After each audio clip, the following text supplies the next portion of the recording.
അതിപ്പോൾ latest smartphone, laptop, വീട്ടിലേക്കുള്ള T V, refrigerator, AC, washing machine, kitchen appliances തുടങ്ങി നിങ്ങളുടെ ഡിജിറ്റൽ ആവശ്യങ്ങൾ എന്തുമായിക്കൊള്ളട്ടെ, Oxygen is the best. Oxygen, the digital expert. അതെ, വാങ്ങുന്നത് ഓക്സിജനിൽ നിന്നാണെങ്കിൽ എല്ലാം ഒറിജിനൽ ആയിരിക്കും. വിശ്വസിക്കാം, എന്നെ പോലെ. വിനീതിനോട് എനിക്കൊരു കാര്യം ചോദിക്കാനുള്ളത്, ഇപ്പം ഇങ്ങനത്തെ എല്ലാ കളി വരുമ്പോഴും പ്രത്യേകിച്ച് ഒരു സെമിയൊക്കെ എപ്പോഴും നമ്മൾ പ്രത്യേകിച്ച് മാധ്യമങ്ങളിൽ അതൊരു എക്സ് വേഴ്സസ് വൈ എന്നുള്ള, ഇപ്പം മെസ്സി വേഴ്സസ് ബെല്ലിങ്ങം അല്ലെങ്കിൽ കെയ്ൻ അങ്ങനത്തെ ഒരു ഇത്. പക്ഷെ ഇന്നലത്തെ കളിയിൽ നമ്മൾ കണ്ടു അതങ്ങനെ ഒന്നോ രണ്ടോ കളിക്കാരല്ല തീരുമാനമാക്കേണ്ടത്. പക്ഷെ ഇതിൽ ഇന്നത്തെ കളിയിൽ ഏതോ ഒന്നോ രണ്ടോ കീ കോൺടെസ്റ്റ് ഉണ്ടെങ്കിൽ അത് എവിടെയായിരിക്കും തോന്നുന്നത്? ഫസ്റ്റ് ഓഫ് ഓൾ ഇതൊക്കെ നമ്മൾ ചർച്ച ചെയ്യുന്നതാണ്. ഇതൊന്നും ആവണമെന്നില്ല ഗ്രൗണ്ടിൽ. അത് നമ്മൾ ഇന്നലത്തെ കളിയിൽ ഗ്രൗണ്ടിലെല്ലാം വ്യത്യാസമായിരിക്കും. നമ്മൾ എന്തൊക്കെ ഏത് രീതിയിൽ ചർച്ച ചെയ്താലും അതൊന്നും ഗ്രൗണ്ടിൽ നടക്കണമെന്ന് ഒരു നിർബന്ധമില്ല.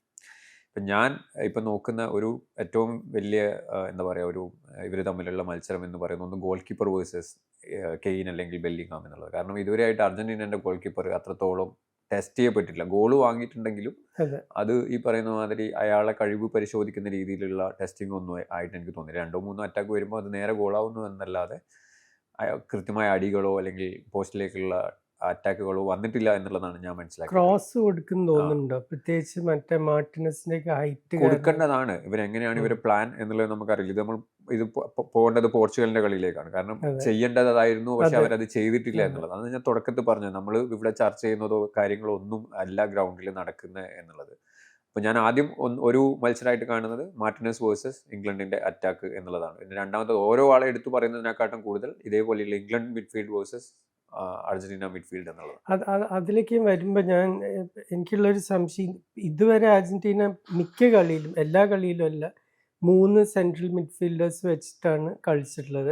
പക്ഷെ അതിൽ ആരും ശരിക്കും ഒരു സിറ്റിംഗ് 6 അല്ല. എൻസോ അല്ല, മെക്കാലിസ്റ്റർ അല്ല, ഡിപ്പോളും അല്ല. ഡിപ്പോള് പല പൊസിഷനും കളിക്കാൻ പറ്റും, പക്ഷെ ഇതിലാരും ഒരു ശരിക്കുള്ളൊരു റോഡ്രി പോലത്തെ ഒരു 6 അല്ല.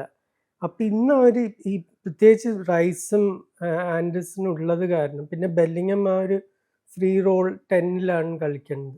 അത് കാരണം അവർ ഒരു എക്സ്ട്രാ മിഡ്ഫീൽഡർ ഇപ്പോൾ പാരഡൈസിനെയും കൂടെ കളിപ്പിക്കുമോ? കഴിഞ്ഞ കളി ചെയ്ത പോലെ മാറ്റും എന്ന് ഇപ്രാവശ്യം പറഞ്ഞിട്ടുണ്ട്. കഴിഞ്ഞ സ്കലോണിന്റെ ഇന്റർവ്യൂവിൽ പറഞ്ഞിട്ടുണ്ട്. അതായത് മാറ്റങ്ങളുണ്ട് എന്നുള്ളത്. എൻ്റെ 11 ഏതാണെന്ന് എനിക്കറിയാം, പക്ഷെ ഞാൻ അത് ആദ്യം പ്ലേയേഴ്സിനോട് മാത്രമേ പറയൂ. മാറ്റങ്ങൾ ഉണ്ടാവാം എന്നുള്ളത് അയാൾ ഇന്റർവ്യൂവിൽ പറഞ്ഞിട്ടുണ്ട്. പക്ഷെ ഈ പറയുന്ന ഒരു റോഡ്രി എന്ന് പറഞ്ഞതുകൊണ്ട് പറയുന്നത് അതേപോലത്തെ ഒരു മിഡ്ഫീൽഡറെ നമ്മൾ അർജന്റീനയിൽ നമ്മൾ കണ്ടിട്ടില്ല. അർജന്റീനയിൽ ഫോർമേഷനും അതിനനുസരിച്ചിട്ടാണ്. ഇപ്പോൾ സ്പെയിനിലെ പോലെ കളിയെല്ലാം റോഡ്രിയിലൂടെ പോകണം എന്നുള്ളതില്ല. പകരം റോഡ്രിക്ക് പകരം മുമ്പിൽ വേറെ ഒരാളാണ് അർജന്റീനയ്ക്ക് വരുന്നത്. കാരണം എല്ലാ കളിയും മെസ്സിയിലൂടെ പോകണം എന്നുള്ളതാണ് അവർ ആഗ്രഹിക്കുന്നത്. മിഡ്ഫീൽഡൊക്കെ ബാക്കി മെസ്സിനെ സപ്പോർട്ട് ചെയ്യുക എന്നുള്ളതാണ്. പക്ഷെ അതേസമയം റോഡ്രിനെ പോലത്തെ ഒരു മിഡ്ഫീൽഡർ ഉണ്ടാകുമ്പോൾ കളി മൊത്തം പോകുന്നത് അയാളിലൂടെയാണ്. അതായത് അയാളാണ് എൻജിൻ എന്നുള്ളതാണ്. വ്യത്യാസം ഇതാണ്. ഇംഗ്ലണ്ട് അല്ലെങ്കിൽ ഇവ ഈ പറയുന്ന ജർമ്മനി, സ്പെയിൻ ആണെങ്കിൽ അവരെ എൻജിൻ പുറകിലാണ്, അർജന്റീന എൻജിൻ മുന്നിലാണ് എന്നുള്ളതാണ് അതിന്റെ വ്യത്യാസം. പക്ഷേ എൻജിൻ മുന്നിലാകുമ്പോൾ നമ്മൾ ഇന്നലെ ഫ്രാൻസിന്റെ കളിയിൽ പ്രശ്നം കണ്ടു. ബോൾ ഇത്രയും മികച്ച കളിക്കാർ മുന്നിലുണ്ട്, പക്ഷെ ബോൾ അവർക്ക് എത്തിച്ചു കൊടുക്കണ്ടേ നമ്മൾ. ഇന്നലെ അത് ഫ്രാൻസിന് തീരെ ചെയ്യാൻ പറ്റി. ഫ്രാൻസിന്റെ കേസിൽ ഞാനൊരു ഫ്രാൻസിന്റെ ഒരു 3 ആള് ഭയങ്കര ഇമ്പോർട്ടന്റ് ആണെങ്കിൽ പോലും അവരെ ഒരു 3 ആള് മാത്രമായിട്ട് ഞാൻ കണ്ടിട്ടില്ല. അവരൊരു ടീമായിട്ട് തന്നെയാണ്. അവരുടെ പെർഫോമൻസ് ഒക്കെ ടീമായിട്ട് തന്നെയായിരുന്നു പെർഫോമൻസ് ഉണ്ടായിരുന്നത്. എല്ലാ മേഖലകളിലും അവർ ആധിപത്യം സ്ഥാപിച്ചിട്ട് തന്നെയാണ് എല്ലാ കളിയും ജയിച്ചത്. പക്ഷെ സ്പെയിനിന്റെ അടുത്ത് വരുമ്പോൾ ഇതൊന്നും വർക്കായിട്ടില്ല എന്നുള്ളതാണ് അതിന്റെ റിയാലിറ്റി. അവർ ഡിഫൻസ് പ്രോപ്പർ ആയിരുന്നില്ല, അവർ മിഡ്ഫീൽഡ് പ്രോപ്പർ ആയിരുന്നില്ല, അവരെ സ്ട്രൈക്കേഴ്സ് പ്രോപ്പർ ആയിരുന്നില്ല, ഒന്നും പ്രോപ്പർ ആയിരുന്നില്ല. ഇതിനെല്ലാത്തിനെയും വരിഞ്ഞു കൂട്ടി എന്ന് പറയാം. ഞാൻ എഴുതിയത് വെച്ച് നോക്കുമ്പോൾ മുക്കിക്കളഞ്ഞു സ്പെയിൻ എന്നുള്ളതാണ് അതിന്റെ റിയാലിറ്റി. സ്പെയിൻ ഇപ്പോൾ റോഡ്രി ആണെങ്കിലും അവരെ ഒരാളെ എടുത്തു പറയാനില്ല. എല്ലാവർക്കും എന്തൊക്കെയാണോ അവര് ജോലി എന്തൊക്കെയാണോ അത് വളരെ ഓൾമോ ഈ ടൂർണമെന്റ് തന്നെ ഭയങ്കര കളിയാണ്. ഈ ടൂർണമെന്റ് നമ്മൾ ഈ പറയുന്ന ബാഴ്സലോണ കണ്ടതിനെക്കാട്ടും നല്ല കളി ഇപ്പം ഈ സ്പെയിനിന് വേണ്ടിയിട്ട് വേൾഡ് കപ്പ് കളിക്കുന്നുണ്ടാവും. ഓൾമോ അല്ല, എനിക്ക് തോന്നുന്നു നമ്മൾ ശ്രദ്ധിക്കപ്പെടുന്ന 1-2 ആൾക്കാരാണ്. സ്പെയിൻ ലൈക്ക് നിങ്ങൾ എന്ത് പേരെടുത്താലും അവരൊക്കെ നല്ലോണം കളിച്ചു എന്നുള്ളതാണ് ഇന്നലത്തെ കളിയുടെ പ്രത്യേകത. ഇപ്പൊ ഈ അർജന്റീന ടീമിന്റെ കാര്യത്തിലേക്ക് വരുമ്പോ പലരും പറയുന്നത്, ഇപ്പൊ ഞാനല്ല, പല എക്സ്പേർട്സിന്റെയും അഭിപ്രായം ഞാൻ വായിച്ചിട്ടുണ്ട്, ക്രിയേറ്റിവിറ്റി ഇല്ലാത്തൊരു മിഡ്ഫീൽഡാണ്. പണ്ടത്തേക്ക് അപേക്ഷിച്ച് പണ്ട് അവർക്ക് വെറോൺ, റിക്കൽമെ അങ്ങനത്തെ കളിക്കാർ. ഇപ്പോൾ അതല്ല. അപ്പോൾ ക്രിയേറ്റിവിറ്റി പിന്നെ എവിടുന്ന് വരും? മെസ്സിക്ക് എപ്പോഴും ബോൾ എത്തിച്ചു കൊടുക്കാൻ പറ്റില്ലല്ലോ. ഫുൾ ബാക്സിന് ഇന്ന് മുന്നോട്ട് പോകാൻ പറ്റുമോ എന്ന് വെച്ചാൽ അപ്പുറത്തുനിന്ന് വരാനുള്ളത് ഗോർഡനും മാഡ്വേക്കയും സാക്കോ ആരായാലും ഭയങ്കര സ്പീഡുള്ള വിങ്ങേഴ്സാണ്. അപ്പം എത്രത്തോളം ഫുൾ ബാക്സിന് പുഷ് ചെയ്ത് അത് ഭയങ്കര റിസ്ക് അല്ലേ? ഇപ്പം എങ്ങാനും എല്ലാ കളിയിലും അർജന്റീന അങ്ങനെ തന്നെ ആയിരുന്നില്ലേ? നമ്മളെ ഇപ്പോൾ സ്വിറ്റ്സർലൻഡ് മാച്ചിലും ഈ ലെഫ്റ്റിലും അതെ, റൈറ്റിലും സ്വിറ്റ്സർലൻഡിന് മൊളീനെ ശരിക്കും അവർ അപ്പോൾ ഡിസ്ട്രോയ് ചെയ്തു വിങ് ബാക്ക് ഒക്കെ എൻഡോയെ. പലപ്പോഴും അർജന്റീന പൊട്ടിപ്പോയിട്ടുണ്ട്. പക്ഷെ അതെ. അത് മുതലാക്കാൻ എതിർ ടീമുകൾക്ക് ഇതുവരെ കഴിഞ്ഞിട്ടില്ല എന്നുള്ളതാണ് അർജന്റീന ഇത്രത്തോളം ജയിച്ചു പോകാനുള്ള കാരണമെന്ന് ഞാൻ മനസ്സിലാക്കിയിട്ടുള്ളത്. അതായത് അർജന്റീനയുടെ വീക്ക്നെസ്സുകൾ മുതലാക്കാൻ കൃത്യമായിട്ട് ഒരു ടീമിന് പറ്റിയിട്ടില്ല എന്നുള്ളതാണ്. അതേസമയം അവരെ ഫ്രണ്ടിൽ അവർ മെസ്സിയെ വെച്ചിട്ട് എല്ലാ മാജിക്കും കാണിക്കുന്നുമുണ്ട്. പക്ഷേ ഇംഗ്ലണ്ടിൻ്റെ അടുത്ത് അത് നടക്കുമോ എന്നുള്ളതാണ് ഇപ്പം ഈ പറയുന്ന സംശയം എന്ന് പറയുന്നത്. കാരണം ഞാൻ ഇന്ന് വരുമ്പം ഞാനിവിടെ ചർച്ച ആയതുകൊണ്ട് ഇതിൻ്റെ ഡിഫെൻസീവ് പ്രശ്നങ്ങൾ എന്തൊക്കെയാണ് എന്നുള്ളത് ഞാൻ ചെക്ക് ചെയ്തിട്ടുണ്ടായിരുന്നു. അപ്പം ഞാൻ ആദ്യം വിചാരിച്ച അർജന്റീന മാത്രമാണ് ഈ പറയുന്ന പോലെ ഗോൾ വാങ്ങി. കാരണം നമ്മൾ കൂടുതൽ ചർച്ച ചെയ്തിട്ടുള്ള അർജന്റീന. പക്ഷേ ഇംഗ്ലണ്ടിനും ഇംഗ്ലണ്ടും ഇതേപോലെ അതെ. 6 ഗോൾ വാങ്ങിയിട്ടുണ്ട് അതെ. കഴിഞ്ഞ ഈ ഇംഗ്ലണ്ട് ആ ടൂർണമെന്റിൽ മാത്രം. റൈറ്റ് ബാക്ക് പൊസിഷൻ ഈ ടൂർണമെന്റ് മുഴുവൻ ഒരു പ്രശ്നമായിട്ടുണ്ട്. അത് അതിപ്പം എനിക്ക് തോന്നുന്നു മെസ്സി ഈ 2 വിങ്ങിലും മാറി മാറി ഇപ്പൊ കളിക്കുന്നുണ്ട്. മെസ്സിക്ക് തോന്നുന്ന പോലെ തോന്നുന്ന അതെ. സ്ഥലത്താണ് മെസ്സി ഉള്ളത്. അപ്പം അദ്ദേഹം പിന്നെ ലെഫ്റ്റ് ബാക്കും നിക്കോ റൈലിയും ശരിക്കും ഒരു എന്താ പറയുക ഒരു സ്പെഷ്യലിസ്റ്റ് ലെഫ്റ്റ് ബാക്ക് അല്ല. മിഡ്ഫീൽഡിലൊക്കെ കളിക്കണ ഒരു ഓൾറൗണ്ട് കളിക്കാരനാണ്. ഇപ്പം ശരിക്കും നോക്കിയാൽ 2 ഫുൾ ബാക്സും മേക്ക് ഷിഫ്റ്റ് ആണ് ഞാനതാ ഇംഗ്ലണ്ടിന്റെ. പറഞ്ഞു വന്നത്. അതായത് ഞാൻ ആദ്യം വിചാരിച്ചത് ഇംഗ്ലണ്ടിന് കുറച്ചും കൂടി എളുപ്പമായിരിക്കും ഈ കളി എന്നുള്ളതാണ് ഞാൻ വിചാരിച്ചത്. പക്ഷെ അത് കുറച്ചും കൂടി അനലൈസ് ചെയ്യുമ്പോൾ മനസ്സിലാകുന്നത് ഇംഗ്ലണ്ട് ഈ പറയുന്ന പോലെ എല്ലാവരെയും ഡോമിനേറ്റ് ചെയ്തിട്ട് അവിടെ എത്തിയ ആൾക്കാരൊന്നുമല്ല. ഇംഗ്ലണ്ട് കാര്യമായിട്ട് ഡ്രോ ആണ്. ബാക്കിയെല്ലാം അർജന്റീന ജയിച്ചതുപോലെ തന്നെ 2-1, 3-2 ഇങ്ങനെയൊക്കെ ജയിച്ചിട്ടാണ് ഇംഗ്ലണ്ടും എത്തിയിട്ടുള്ളത്. പക്ഷേ ഒറ്റൊരു പ്രശ്നം എന്താണെന്ന് വെച്ചാൽ അർജന്റീന എല്ലാം ലാസ്റ്റ് മിനിറ്റ് വരെ കാത്തിരുന്നു. ഇംഗ്ലണ്ട് അതുവരെ കാത്തിരുന്നില്ല എന്നുള്ളൊരു ഈ പ്രശ്നം ഈ മാത്രമാണ്. വലിയ കളിയിൽ കളിച്ചിട്ടുള്ള എത്രത്തോളം ഫാക്ടറാണ് ഇപ്പോൾ ഒരു പ്രൊഫഷണലായിട്ടും കൂടി ഞാൻ ചോദിക്കണം. ഇപ്പോൾ ചില കളിക്കാർ പറയും ഇപ്പോൾ ചില സ്റ്റേഡിയംസിനോട് അവർക്കൊരു അടുപ്പം അല്ലെങ്കിൽ അത് ആ സ്റ്റേഡിയത്തിൽ പോകുമ്പോൾ ഒരു ഉത്തേജനം അങ്ങനെയൊക്കെ ഉണ്ടാവാറുണ്ട്. ഇതൊക്കെ അതേപോലെ വലിയ കളികളിൽ ഇപ്പോൾ ചില കളിക്കാർ നമ്മൾ കണ്ടിട്ടുണ്ട് ആ ബിഗ് സ്റ്റേജിൽ എത്തിക്കഴിഞ്ഞാൽ ഒരു സ്വിച്ച് ഓൺ ആക്കണ പോലെ. ഇത് എന്നെ സംബന്ധിച്ചിടത്തോളം ഇതൊക്കെ നമ്മൾ ഗ്രൗണ്ടിന് പുറത്തുള്ള കാര്യങ്ങളാണ്. ഈ പറയുന്ന പ്രഷർ ആണെങ്കിലും ഈ പറയുന്ന എക്സ്പീരിയൻസ് ഒക്കെ ആണെങ്കിലും ഗ്രൗണ്ടിന് ഞാൻ പുറത്താണ് കൂടുതൽ. ചോദിക്കുന്നതല്ല ഒരു കളിക്കാരൻ എന്നുള്ള രീതിയിൽ നിങ്ങളിപ്പോൾ ഒരു കളിക്ക് ഇറങ്ങുന്നതിന് മുമ്പ് ഇപ്പോൾ ഇങ്ങനെ ഒരു ചരിത്രമുണ്ട്. ഇപ്പോൾ ഈ കളിയിൽ അർജന്റീന 5 സെമിയ മുമ്പ് കളിച്ചിട്ടുള്ള ലോകകപ്പിൽ ഒറ്റൊന്നും തോറ്റിട്ടില്ല. അപ്പോൾ ആ ഒരു അറിവ് നിങ്ങളുടെ മനസ്സിലുണ്ടെങ്കിൽ അത് എന്തെങ്കിലും വിധത്തിൽ അത് അതാ ഞാൻ ബാധിക്കും പറഞ്ഞു വരുന്നത്. ഇറങ്ങുമ്പോൾ. ഇതൊക്കെ പുറത്തുള്ള ചിന്തകളാണ്.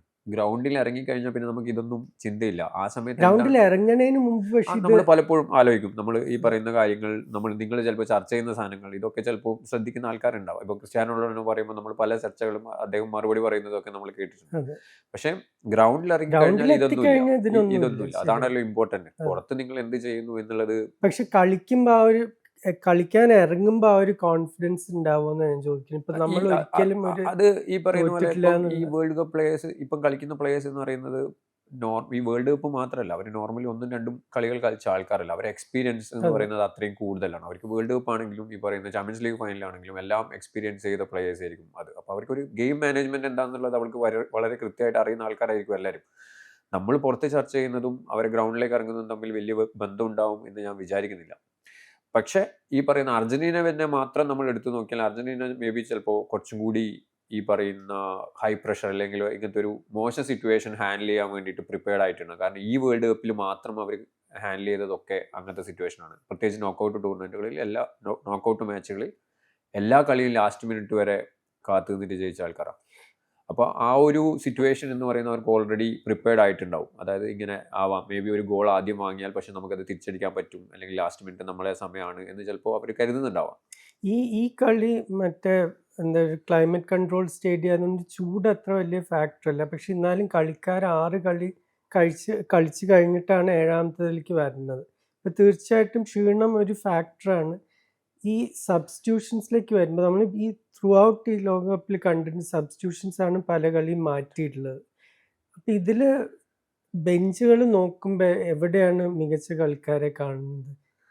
മികച്ച കളിക്കാരെന്ന് മാത്രമല്ല അർജന്റീനയുടെ പല കളിക്കാർക്കും വളരെ ചുരുക്കം മിനിറ്റ്സേ കിട്ടിയിട്ടുള്ളൂ. അർജന്റീനയുടെ പ്ലേയേഴ്സ് ഓൾറെഡി കളിച്ചിട്ടുണ്ട്. എനിക്കിപ്പോൾ നമ്മൾ എത്ര മിനിറ്റാന്ന് പറഞ്ഞാൽ അവർ ഒരു മാച്ച് ഒരുവിധം എല്ലാവരെയും അവർ മാറ്റി ട്രൈ ചെയ്ത് നോക്കിയിട്ടുണ്ട്. അപ്പോൾ വേൾഡ് കപ്പ് എക്സ്പീരിയൻസ് എന്താണെന്നുള്ളത് അവർക്ക് കിട്ടിയിട്ടുണ്ട്. പക്ഷേ അതേപോലെ തന്നെയാണ് ഇംഗ്ലണ്ടിൻ്റെ സബ്സ്റ്റിറ്റ്യൂഷൻ ബെഞ്ചും എന്നാണ് ഞാൻ വിചാരിക്കുന്നത്. കാരണം ഇവരൊക്കെ എപ്പോഴും ഹൈ ലെവലിൽ കളിച്ചിട്ടുള്ള ആൾക്കാരാണ്. അവർ സബ്സ്റ്റിറ്റ്യൂഷനായിട്ടും അല്ലാതെയും ഒക്കെ അവർ വന്ന് കളിച്ചിട്ടുള്ള ആൾക്കാരാണ്. അപ്പോൾ ഒരു മാച്ചിൽ ഇറങ്ങുമ്പം എന്താണ് വേണ്ടത് എന്നുള്ളത് ആ എക്സ്പീരിയൻസും അനുഭവവും ഒക്കെ അവർക്കൊക്കെ കൃത്യമായിട്ട് ഉണ്ടാവും എന്നുള്ളതാണ് ഞാൻ മനസ്സിലാക്കുന്നത്. അത് എല്ലാവരും എന്താ പറയുക ഒരു ചാൻസിന് വേണ്ടി വെയിറ്റ് ചെയ്യുന്നിരിക്കും.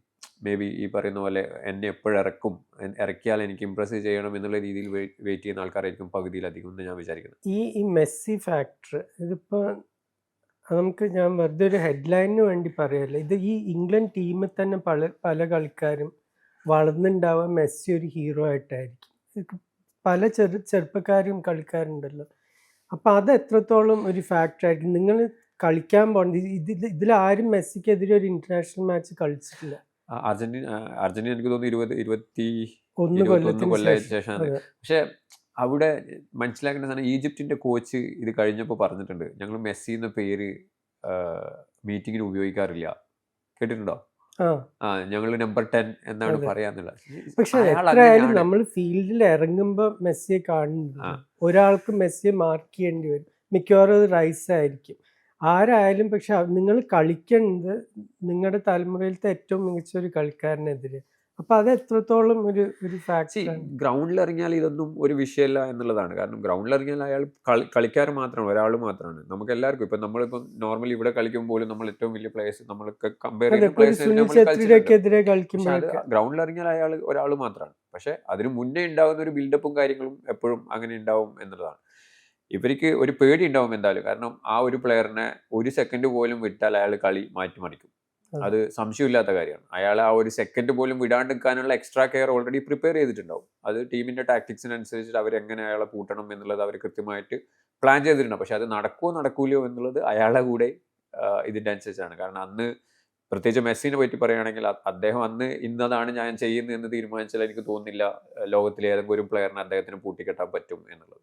പക്ഷെ അദ്ദേഹത്തിന്റെ ഡേ ആണോ അല്ലയോ എന്നുള്ളത് അദ്ദേഹം തീരുമാനിക്കണം എന്നുള്ളതാണ്. ഈ വിവാദങ്ങൾ ഇപ്പോൾ നമ്മൾ ചർച്ച ചെയ്യേണ്ട ഒരു വശത്ത്, പക്ഷെ ഈ പത്രങ്ങളിലുള്ള ഹെഡ്ലൈൻസ് അല്ലെങ്കിൽ ചാനലുകൾ ചർച്ച ചെയ്യുന്ന കാര്യങ്ങൾ, പണ്ടത്തെ കളിക്കാർ പറയുന്ന കാര്യങ്ങൾ, ഈ ഒരു റൈവലറി 60 കൊല്ലം പഴക്കമുള്ളതാണ്. 66 സ്റ്റാർട്ട് ചെയ്തത്. 66 ആനിമൽസ് എന്നാണ് വിളിച്ചത് അർജന്റീന സർ ആൽഫ്രാംസി. അപ്പൊ തൊട്ടുള്ള ഒരു വാശിയും വൈരാഗ്യമാണ്. പിന്നെ യുദ്ധം, പല കാര്യങ്ങളും, ഹാൻഡ് ഓഫ് ഗോഡ് എല്ലാം ഉണ്ടായിട്ടുണ്ട്. ഇത് എനിക്ക് തോന്നുന്നുണ്ട് ഇംഗ്ലണ്ട് ഇതിനെപ്പറ്റി അധികം അറിയണ്ടാവില്ല. കാരണം എല്ലാ പ്ലേയേഴ്സും പുതിയതാണ്. അതെ, പുതിയതാണ്. പക്ഷെ അർജന്റീന ഇങ്ങനത്തെ ഒരു ഇത്, പ്രത്യേകിച്ച് ഈ ആനിമൽസ് എന്നുള്ള തൊട്ടുള്ള, അവർക്ക് എപ്പോഴും അവരെ വിമർശിച്ച പോലെയാണ് ഇംഗ്ലീഷ് മീഡിയ. അപ്പൊ അത് ഡ്രസ്സിംഗ് റൂമിൽ എങ്ങനെ ഉപയോഗിക്കാൻ സാധ്യതയുണ്ട്? അർജന്റീനയ്ക്ക് അങ്ങനെ ഒരു സ്പെഷ്യൽ സാധനം വേണോ എന്ന് എനിക്ക് തോന്നിയിട്ടില്ല. കാരണം അവരൊക്കെ ഈ ലാറ്റിൻ അമേരിക്കൻ, മേ ബി പ്രത്യേകിച്ച് അർജന്റീന അല്ലെങ്കിൽ ഈ പറയുന്ന മെക്സിക്കോ, സുവാരസിന്റെ ടീം, ഉറുഗ്വ ഒക്കെ എടുത്താൽ അവർ രാജ്യത്തിന് വേണ്ടി മരിക്കുന്നതാണ് നമ്മൾ എപ്പോഴും കണ്ടിട്ടുള്ളത്. അപ്പോൾ അവർ രാജ്യം എന്ന് പറയുമ്പോൾ അവർക്ക് ഒരു സ്പെഷ്യൽ മോട്ടിവേഷൻ വേണോ എന്നുള്ളത് ഇപ്പൊ പുതിയ പാട്ടും ഇറങ്ങിയിട്ടുണ്ട്, അതിൽ മാൽവിനാസിനെ പറ്റി പറയുന്നുണ്ട്. Diego Messi Malvinas. അപ്പം അങ്ങനെ അവർക്കൊരു സ്പെഷ്യൽ മോട്ടിവേഷൻ വേണ്ടി വരില്ല. പക്ഷെ ഇത് ഉണ്ടാവുമ്പം എനിക്ക് തോന്നുന്നു അത് കുറച്ചും കൂടി ഗ്രൗണ്ടിൽ കുറച്ചും കൂടി ഒരു ഫയറി മാച്ച് ആവാനാണ് ചാൻസ്. കാരണം ചെറിയ ചെറിയ സാധനങ്ങളിൽ പോലും കുറച്ചും കൂടി അടിയാവാൻ, കാർഡുകൾ കൂടുതൽ ഉണ്ടാവാനുള്ള ഒരു മാച്ചായിട്ടാണ് ഞാനിത് കാണുന്നത്. പക്ഷെ ഇംഗ്ലണ്ടിന്റെ ആൾക്കാർക്ക് ആ ഫീൽ അത്രത്തോളം ഉണ്ടോ എന്നുള്ളത് എനിക്കറിയില്ല. കാരണം ഒരുവിധം എല്ലാം പുതിയ കുട്ടികളാണ്. അവർക്ക് പറയുന്ന ഈ ഒരു ചരിത്രത്തിന്റെ ഇങ്ങനെ ആയിരുന്നു എന്നുള്ളത് കൃത്യമായിട്ട് അറിയോ അല്ലെങ്കിൽ എക്സ്പീരിയൻസ് ഉണ്ടോ എന്നുള്ളത് എനിക്കറിയില്ല. പക്ഷെ അർജന്റീനയെ സംബന്ധിച്ചിടത്തോളം ആ എക്സ്പീരിയൻസ് അർജന്റീനയ്ക്ക് ഉണ്ടാവും. ആ സാധനങ്ങൾ അർജന്റീന കാണിക്കുകയും ചെയ്യും. പ്രത്യേകിച്ച് രാജ്യത്തിന്റെ കേസിൽ വരുമ്പോൾ അർജന്റീന ഒരു ലെവൽ അപ്പാണ് എന്നുള്ളതാണ്. പ്ലേയേഴ്സിന്റെ പെർഫോമൻസിനെ സംബന്ധിച്ച് പറയുന്നതാണ്. ഒരു ലെവൽ എപ്പോഴും രാജ്യത്തിന്റെ കാര്യത്തിൽ വരുമ്പോൾ അവർ അപ്പാണ് ഒരു ലെവൽ. ഇതിപ്പോൾ പ്രവചിക്കുകയാണെങ്കിൽ ഇപ്പൊ ജസ്റ്റ് ഒരു ഫുട്ബോൾ ലോജിക്ക് ഉപയോഗിച്ചിട്ട് എങ്ങനെ ഈ കളി പോകുന്നത് കാണുന്നു? മെസ്സിന്റെ ഏത് കളിയും ഫുട്ബോൾ ലോജിക്ക് ഉപയോഗിച്ച് പ്രവചിക്കുക എന്ന് പറയുന്നത് അസാധ്യമാണ്. അത് വിഷമാണ്, എനിക്കറിയാം. പക്ഷെ എന്നാലും ഇപ്പൊ മെസ്സി നേരത്തെ പറഞ്ഞ പോലെ ഒരു കളിക്കാരനാണ്. എത്ര മികച്ച കളിക്കാരനാണെങ്കിൽ ഒരു കളിക്കാരനാണ്. ബാക്കി 21 കളിക്കാരുണ്ട്. അതാണ് ഞാൻ പറഞ്ഞു വരുന്നത്. ഇന്നലത്തെ കളി കൂടി കഴിഞ്ഞപ്പോൾ എങ്ങനെ പ്രവചിക്കണം, എങ്ങനെ ഇതിനെ എങ്ങനെ ഇവാലുവേറ്റ് ചെയ്യണം എന്നുള്ളത് അറിയാത്ത സിറ്റുവേഷനാണ് ഞാൻ. കാരണം ഇന്നലെ ഫ്രാൻസ് ഡോമിനേറ്റ് ചെയ്യും എന്നാണ് ഞാൻ കരുതിയിട്ടുണ്ടായിരുന്നത്. പക്ഷെ നേരെ തിരിച്ചായിരുന്നു. പലരും ഫ്രാൻസിനെ പൂട്ടിക്കളഞ്ഞു എന്നുള്ളതാണ് സ്പെയിൻ ചെയ്തിട്ടുള്ളത്. അപ്പം ഞാൻ ഇപ്പോഴും ഇന്നലെ വരെ ഈ ഫ്രാൻസിന്റെ കളി കാണുന്നവരെ ഞാൻ വിചാരിച്ചിട്ടുണ്ട് ഈ ഇംഗ്ലണ്ടിന് അഡ്വാൻറ്റേജ് ഉണ്ടാവും എന്നുള്ളതാണ്. കാരണം അർജന്റീനയുടെ കളിയും ഇംഗ്ലണ്ടിന്റെ കളിയും വെച്ച് നോക്കുമ്പോൾ ഇംഗ്ലണ്ടിന് അഡ്വാൻറ്റേജ് ഉണ്ടാവും എന്നുള്ളതാണ് ഞാൻ കരുതിയിട്ടുണ്ടായത്. പക്ഷെ ഇപ്പം എനിക്ക് കൺഫ്യൂസ്ഡ് ആണ്. കാരണം ഓരോ കളി വരുമ്പോഴും കളി മാറുവാണ്. അതിനനുസരിച്ച് ടീമുകൾ ഡെവലപ്പ് ചെയ്യുകയാണ്.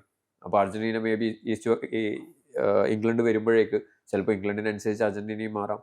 സ്കലോണിൻ്റെ ഇൻ്റർവ്യൂ കൂടി അതാണ് പറയുന്നത്, നമ്മൾ ഇതിനനുസരിച്ചിട്ട് മാറ്റങ്ങൾ ഉണ്ടാവും എന്നുള്ളതാണ് പറയുന്നത്. അപ്പോൾ ഒരു പ്രവചനം എന്ന് പറയുന്നത് എന്നാലും സ്കോർ പറയുകയാണെങ്കിൽ I don't know actually, may be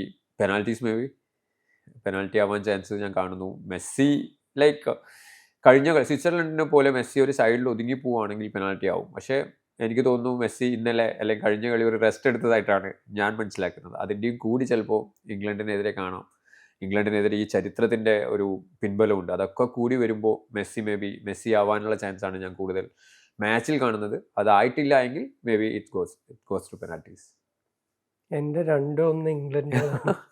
പക്ഷെ അത് വേറെ ഒന്നുമല്ല, ജസ്റ്റ് ഞാൻ ആ ഫിസിക്കാലിറ്റിയാണ് നോക്കണം. ബെല്ലിംഗമിന്റെയും കെയിനിന്റെയും ആ അർജന്റീന സെൻട്രൽ ഡിഫൻഡേഴ്സിന് അത് ഹാൻഡിൽ ചെയ്യാൻ പറ്റുമോന്ന് എനിക്കറിയാം. ഞാനത് ആലോചിച്ചതാണ്. പക്ഷേ അതാണ് ഞാൻ നേരത്തെ പറഞ്ഞു, ഇവരെ ഈ ടൂർണമെന്റിലെ മൊത്തം കളികൾ എടുത്ത് നോക്കുമ്പോൾ എവിടെയും അങ്ങനെ ഒരു ലാസ്റ്റ് മാച്ച് മാറ്റി നിർത്തിയാൽ കംപ്ലീറ്റ്ലി ഫിസിക്കലി ഡോമിനേറ്റ് ചെയ്തതായിട്ടൊന്നും എവിടെയും നമുക്ക് കാണാൻ പറ്റില്ല. അവരിങ്ങനെ കളിച്ച് ജയിച്ചു. ഇപ്പൊ ഖാനയുടെ അടുത്തൊക്കെ അവർ ഡ്രോ വന്ന സാധനങ്ങളൊക്കെ. പക്ഷെ ഖാന വളരെ ഒരു ഫിസിക്കൽ ടീമായിരുന്നു. അർജന്റീനയുടെ ഡിഫൻസ് ഞാൻ നോക്കുമ്പോൾ എനിക്ക് ആ പ്രത്യേകിച്ച് ബെല്ലിംഗമിന്റെ ആ ഫിസിക്കാലിറ്റിയും കെയിനും അതെ, ഇവരെ തടുക്കാൻ പറ്റുന്ന സെൻട്രൽ ഡിഫൻഡേഴ്സ് നിങ്ങൾക്ക് ഉണ്ടോന്ന്. പക്ഷെ അതേസമയം ഇവര് ടെക്നിക്കലി കുറച്ചും കൂടി അർജന്റീന നല്ലതായിരുന്നു. ഇന്നലെ സ്പെയിനിന്റെ കണ്ടത് അതാണ്, അവർ ടെക്നിക്കലി ബ്രില്യൻ്റ് ആയതുകൊണ്ടാണ് അവർ ഈ പറയുന്ന സാധനങ്ങൾ കൂടുതൽ കൺട്രോൾ ചെയ്തത്, ഫിസിക്കാലിറ്റിനെക്കാട്ടും കൂടുതൽ. അപ്പൊ അർജന്റീനക്ക് അവരെ ടെക്നിക്സ് അല്ലെങ്കിൽ അവരെ ആ ടെക്നിക്കൽ ബ്രില്യൻസ്. പക്ഷെ അത് ആര് ആ ടെമ്പോ സെറ്റ് ചെയ്യാൻ, ഇപ്പൊ നമ്മുടെ ഒരു ഓർക്കസ്ട്ര പോലെ ആരാണ് താളം കൊടുക്കുക എന്നുള്ളതാണ്. അതാണ് ഞാൻ പറഞ്ഞത്, അത് ഈ കളിക്ക് അനുസരിച്ച് അവർ മെസ്സി ആയിരിക്കുന്നതാണ് വിനീത് പറയുന്നത്. അല്ല, മെസ്സി അങ്ങനെ മുന്നിൽ നിന്ന് ചെയ്യൽ പാടായിരിക്കും, കാരണം മെസ്സിന്റെ പുറകിലായിരിക്കും കൂടുതൽ കളി നടത്തുന്നത്. അപ്പോൾ ഈ പറയുന്ന മക്കാലിസ്റ്ററോ അല്ലെങ്കിൽ എൻസോ അല്ലെങ്കിൽ റോഡ്രിഗോ പോളോ ഒക്കെ തന്നെ ചെയ്യേണ്ടി വരും. പക്ഷെ അവരാരെങ്കിലും ഇതിനനുസരിച്ച് ലെവലപ്പ് ചെയ്യും എന്നാണ് ഞാൻ കരുതുന്നത്. അതായത് ഒന്ന് ഈ പറയുന്ന പോലെ ജീവൻ മരണ പോരാട്ടമാണ്, ജയിച്ചേ പറ്റൂ എന്നുള്ളത്. പിന്നെ ഈ പറയുന്ന ഇംഗ്ലണ്ട് ഹിസ്റ്ററിന്റെ ഭാഗം. അപ്പം അവരാരെങ്കിലും ഒരാൾ ലെവലപ്പ് ചെയ്യും എന്നുള്ളതാണ് ഞാൻ കരുതുന്നത്. മെസ്സിക്ക് വേണ്ടുന്ന രീതിയിൽ പന്തെത്തിച്ചും ഇംഗ്ലണ്ടിന്റെ ആക്രമണങ്ങളെ തടഞ്ഞും എന്താ പറയുക, നമ്മളെ അർജന്റീനയുടെ ആക്രമണങ്ങൾക്ക് ഇത് കൊടുത്തും സഹായം ചെയ്തും അവരാരെങ്കിലും ഒരാൾ ലെവലപ്പ് ചെയ്യും എന്നുള്ളതാണ് ഞാൻ വിചാരിക്കുന്നത്. അവരൊക്കെ പേരിനനുസരിച്ച് അവർ ഇതുവരെ കളിച്ചിട്ടില്ല എന്നുള്ളതാണ് അതിൻ്റെ റിയാലിറ്റി. അപ്പോൾ അവർ പേരിനനുസരിച്ച് കളിച്ചാൽ പിന്നെ ടെൻഷനില്ല. പക്ഷെ അവർ കളിക്കും എന്ന് ഞാൻ പ്രതീക്ഷിക്കുന്നു എന്നുള്ളതാണ് ഞാൻ പറഞ്ഞത്.